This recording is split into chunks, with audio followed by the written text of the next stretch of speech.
Olá, leitor do BNews, ouvinte do podcast 4 de Linha, aqui quem fala é Thiago Paiva, voltando com mais uma edição das nossas entrevistas com os representantes das chapas que estão na disputa pelo Conselho Deliberativo do Esporte Clube Bahia.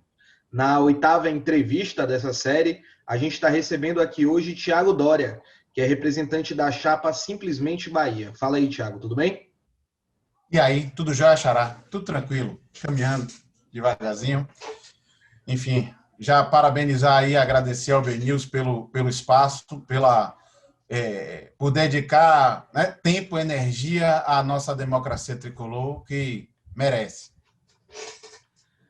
Pois é, e aí a gente já começa, né, com uma pergunta meio padrão assim que a gente fez já para todos os candidatos, que é de vocês se posicionarem em relação à gestão executiva do Bahia.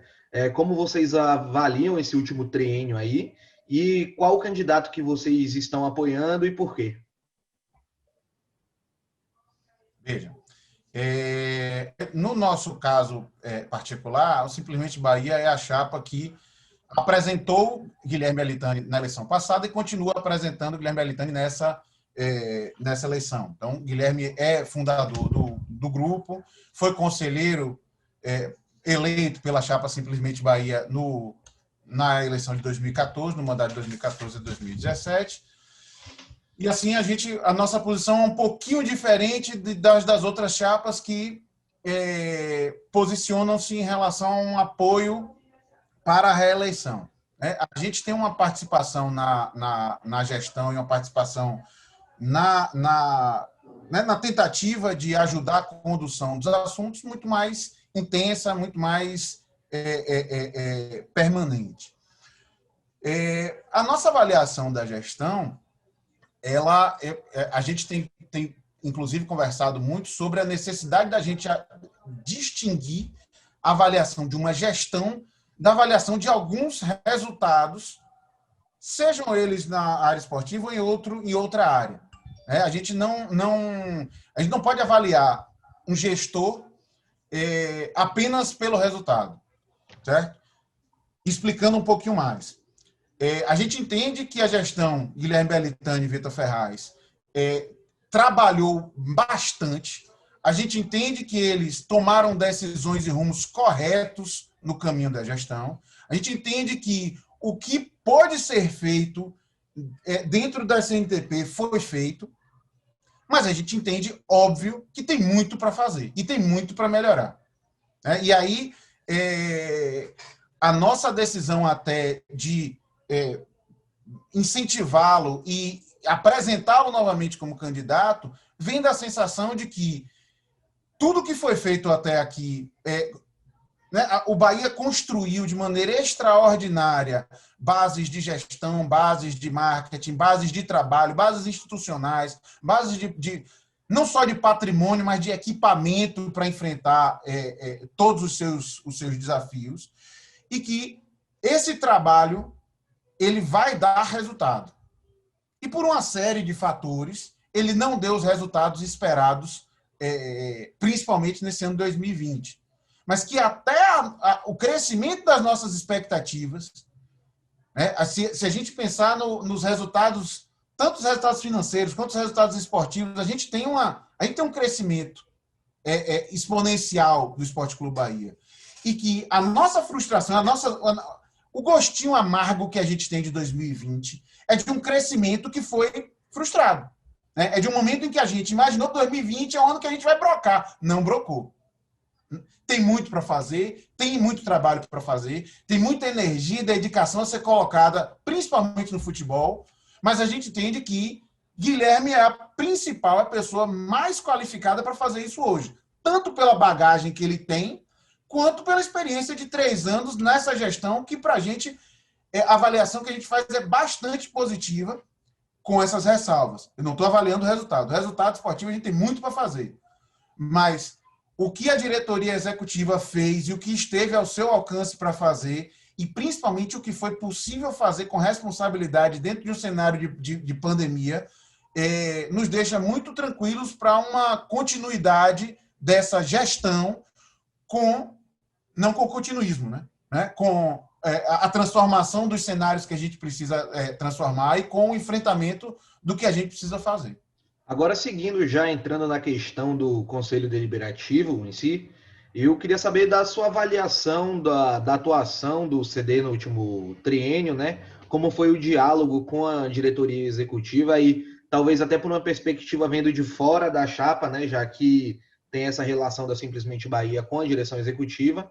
E o que você acha que deve melhorar nessa relação do Conselho?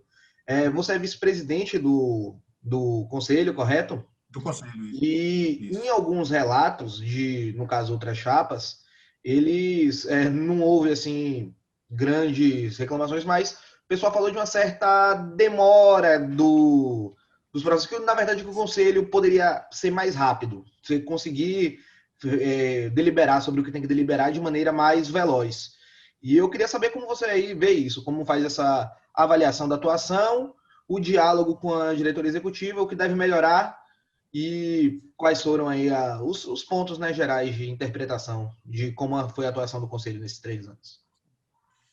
Eu vejo assim, a gente, em outras oportunidades que a gente teve de avaliar também o trabalho do Conselho, a gente tem feito muito uma avaliação plurianual ou plurimandatária, vamos chamar assim, do Conselho, para avaliar o quanto o Conselho tem evoluído, tanto nas suas relações internas, quanto na sua relação com a diretoria executiva, com o Conselho Fiscal, né? Formamos aí os três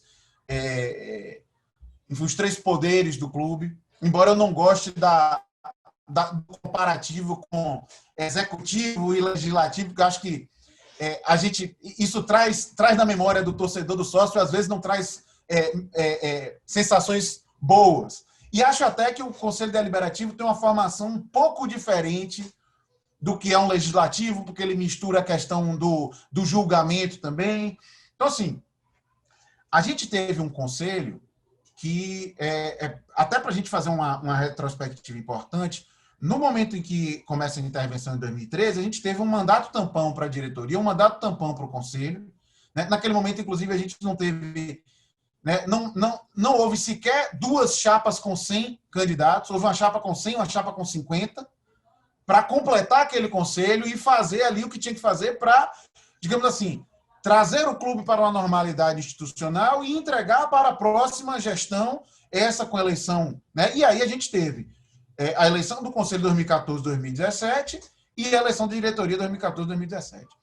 Esse Conselho 2014-2017, ele teve um trabalho muito intenso, eles tiveram mais de 50 reuniões no triênio para escrever um estatuto novo, porque o nosso estatuto era da intervenção. Então, o que é que acontece? Esse estatuto foi um cheque pré-datado. O conselho anterior fez, aprovou em outubro, na verdade, a Assembleia Geral de Aprovação foi em outubro de 2017, e ele começa a viger a partir de 2018, a partir do mandato eleito em 2018, para 2018, 19, 20. Então, o que é que a gente se deparou? A gente se deparou com algumas dificuldades da implantação de uma norma que ainda não tinha funcionado, uma norma nova. Tanto que, em relação a instrumentos fundamentais, vamos dizer assim, o Estatuto mereceu quase 3 anos da nossa dedicação para um aprimoramento. Então, a gente tinha algumas questões de Estatuto de antinomia.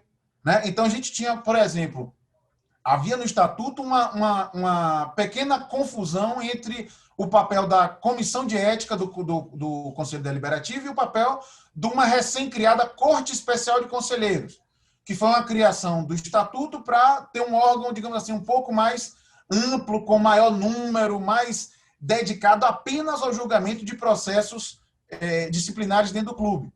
Né? Preocupação, lógico, de quem, enfim, tem um passado de quem quer proteger o futuro para não acontecer o que aconteceu no passado. Então, essa discussão, por exemplo, do papel desses 2 entes nos trouxe uma série de dificuldades para o desenvolvimento de processos disciplinares sem correr em nulidade. E aí, a gente conduziu isso, a gente na mesa tentou conduzir isso de uma forma que, de um lado, o estatuto fosse aprimorado, do outro, a corte começasse a funcionar como começou a funcionar, e ainda como terceiro vetor, a comissão de ética não perdesse a sua função ou ficasse, enfim, flutuando nessa instituição. Então, a gente levou quase 3 anos para fazer isso. A gente aprovou esse aprimoramento, enfim, é um aprimoramento que não foi algo... A gente não mudou regra, mas tinha uma regra, tinha um prazo, por exemplo, que a gente previa 10 dias num artigo, 15 dias no outro. Qual é o prazo? Não sei. Então, eu tenho que aprimorar. Né? A gente levou quase 1 ano e tanto fazendo isso. Tivemos uma dificuldade de aprovação nisso no Conselho. A gente teve dificuldade de ter quórum disso no Conselho. No dia que a gente teve quórum para fazer isso, a gente teve uma questão política, que é da democracia, mas a gente acabou não conseguindo aprovar nesse dia.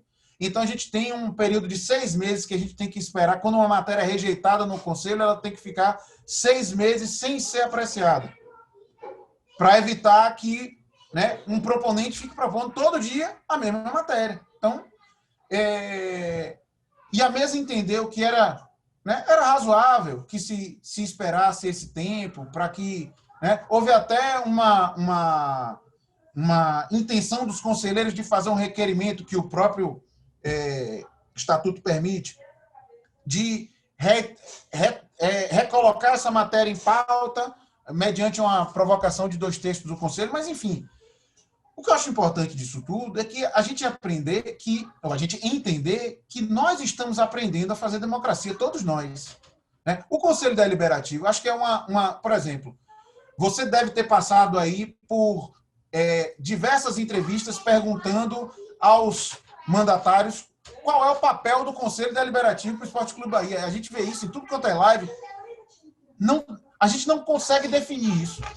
O estatuto diz lá, beleza, é opinar, é fiscalizar, acompanhar a gestão. Isso está lá escrito. Agora, quais são os limites disso? Né? A gente está reconstruindo isso.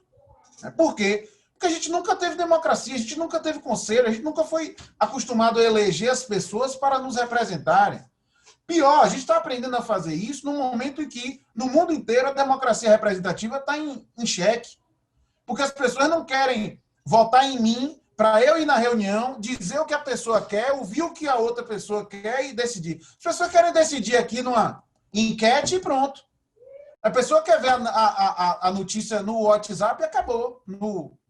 Então, assim, esse culto à nossa democracia, que nos é tão valiosa, que nos é tão cara, talvez essa seja a principal função do Conselho.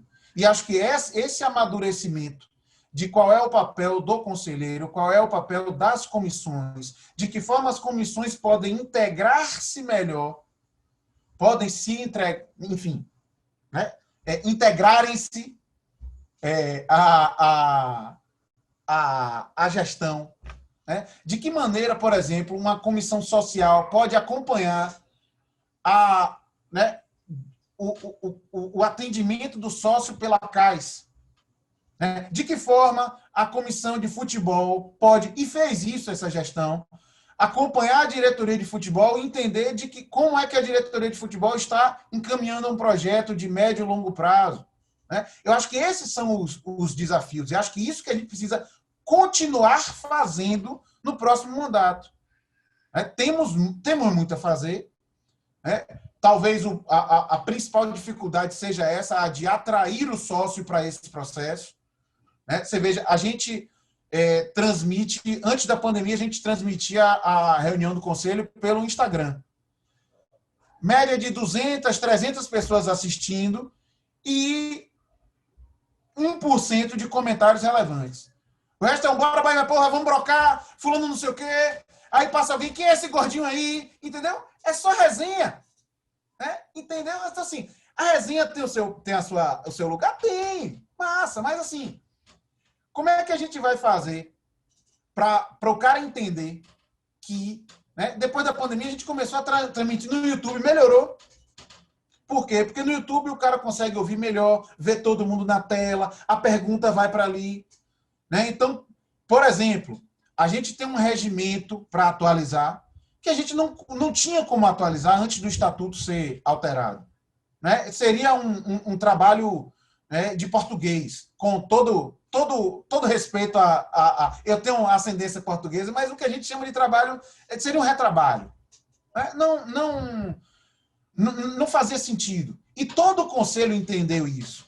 Né? Tanto que a gente tem uma comissão jurídica que até tentou agora no final fazer uma minuta, para deixar a minuta pronta para o próximo mandato, mas olhou assim, o que adianta? A gente vai fazer a mesma coisa que aconteceu no conselho passado? Quer dizer, se o conselho passado passou 3 anos entendendo e elaborando um estatuto que é extraordinário, paradigma para o Brasil inteiro, mas não viveu o estatuto. Aí a gente, quando viveu o estatuto, teve que revisar. Por que a gente ia deixar pronto um regimento ou uma minuta de regimento para ser vivido no próximo mandato, com tão pouco tempo, com a possibilidade de fazer mal feito? Então, assim, todo o conselho entendeu, e a comissão jurídica, que tem representantes de vários grupos, várias chapas, todo mundo entendeu e disse, não adianta fazer isso agora, vamos fazer bem feito. E deixou isso para o próximo mandato. Assim, acho que a minha avaliação, né? Falei, e não lhe respondi. A minha avaliação do trabalho do conselho é muito positiva, porque a gente vem amadurecendo. Então, a gente vem... a relação com a diretoria é excelente, a relação com o Conselho Fiscal é excelente, tanto que os nossos opinativos de contas normalmente são aderência ao parecer do Conselho Fiscal, porque o trabalho do Conselho Fiscal foi extraordinário, e a tendência com a nova formação é que continue sendo extraordinário. Né? E acho que a gente precisa seguir aprimorando e aprendendo a fazer uma democracia com a ideia de que democracia é participação. Democracia não é eu saber, não é só transparência. Não é só eu abrir o site do clube e tem lá. Isso tem que ter? Tem. Mas a democracia, ela se completa, ela se aperfeiçoa pela participação. Então, quanto mais pessoas assistindo a reunião, opinando, procurando os conselheiros, isso você não precisa fazer parte de chapa ou de grupo, até essa questão de grupo, as chapas elas se extinguem pela eleição. A partir dali, cada conselheiro é um conselheiro. Veja que a gente não tem mecanismos como fidelidade, não seria partidária, mas seria chapeária. Né? Então a gente teve chapas que se transformaram nesse último triênio e que pessoas que formaram outras chapas e tal. Isso é normal, a chapa ela acontece para facilitar o processo do voto. Mas talvez esse seja também algo que a gente pode aprimorar um pouquinho mais. Não ter as questões, não trazer para os debates no Conselho as questões ligadas às suas chapas de origem. Né? Conseguir fazer com que a gente transite, que a gente debata, que a gente, inclusive, forme comissões, delegue tarefas, entenda o outro conselheiro, sem ver naquele conselheiro uma etiqueta que é do grupo tal. Né? Então, isso não prejudicou muito a gente nesse triênio, não. Mas, em alguns momentos, isso aconteceu e acho que isso pode ser melhor. Pronto, é isso, Thiago. A gente está finalizando aqui a entrevista. Deu para entender bem o posicionamento da chapa e principalmente conhecer muito sobre o conselho, né? Então é isso aí. Se você quiser deixar algum recado aí, o espaço é todo seu. Massa, obrigado. Assim, meu recado primeiro que você, sócio, participe. Né? Participe, procure, entenda. E isso que eu falei é muito importante. Depois da eleição, não são as chapas que vão estar lá, vão ser as pessoas. Então, você conheça as chapas e conheça as pessoas. Né? Veja a lista, veja quem são os 10, 20 primeiros de cada chapa. São esses que estão levando, né, a maior esperança de eleição. Você pode ter uma chapa que tenha 15, 20, 30 eleitos, mas os 5, 10, 15, 20 primeiros são aqueles que estão ali com mais vontade. Então, conheça esses. veja quem são essas pessoas, o que elas fazem, se você os conhece da arquibancada, ou se você, né, se são pessoas em que você confia. Né? A gente vota na diretoria executiva para confiar o nosso dinheiro. Então, por isso a gente indicou e vota em Guilherme Belitani, porque a gente confia nele para gerir o dinheiro do Esporte Clube Bahia, o patrimônio e o dinheiro do sócio. No conselho, a gente delega a nossa voz. Quem são as pessoas que vão falar por você? Quem são as pessoas que entendem o clube de uma forma parecida com a que você entende? Então, essas pessoas que merecem o seu voto. O Simplesmente Bahia é um grupo de amigos, sócios, torcedores do Esporte Clube Bahia que surgiu para participar, para ajudar o Esporte Clube Bahia naquilo que for possível, fazendo projeto, ajudando os projetos da diretoria executiva. A gente tem pessoas que não são conselheiros e que atuam, que participam, que estão colados, porque a gente entende que o que nós precisamos fazer eu não posso pensar o que é que o Bahia vai me dar, eu tenho que pensar o que é que eu tenho para dar ao Bahia. E em prol deste trabalho completamente desinteressado e completamente focado na eficiência da gestão do Esporte Clube Bahia e na manutenção das estruturas democráticas. Esse é o DNA do Simplesmente Bahia. Então, foi isso que fez com que o Simplesmente Bahia se aglutinasse em torno de Walton Pessoa e de Schmidt na primeira gestão para tentar salvar o Bahia daquela penúria. Foi isso que fez com que a gente apresentasse uma chapa para a diretoria contendo Marcelo Santana, que à época foi indicado pelo Simplesmente Bahia. Foi isso que fez com que um dos nossos conselheiros e fundadores colocasse seu nome à disposição em 2017 para ser candidato a presidente e hoje novamente, para entregar ao Bahia, fazer com que o Bahia consiga alcançar o seu sucesso, sem que isso represente nenhuma vaidade, sem que isso represente nenhum objetivo do grupo. Né? A gente, enfim, nem isso a gente almeja. Né? Vocês não vão ver milhões de manifestações do Simplesmente Bahia durante o ano. O nosso foco é trabalhar para o Bahia. Né? E todas as pessoas que chegam junto da gente para trabalhar para o Bahia são agregadas e participam. E se esse for o momento que você puder conhecer o Simplesmente Bahia e começar dando o voto para o 31-0, acho que você não vai se arrepender. Muito obrigado pelo espaço, Xará. E no que vocês precisarem da nossa manifestação, da nossa participação, a gente continua 100% à disposição.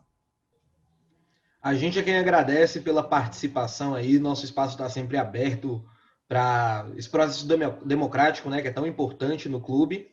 E ficamos por aqui, pessoal, com mais uma dessas entrevistas dessa série aí com representantes que estão se candidatando ao Conselho Deliberativo do Bahia. Acessem o site www.bnews.com.br, sigam o 4 de Linha nas redes sociais, @4 de Linha no Twitter e no Instagram, e nos vemos na próxima. Até mais. Um abraço.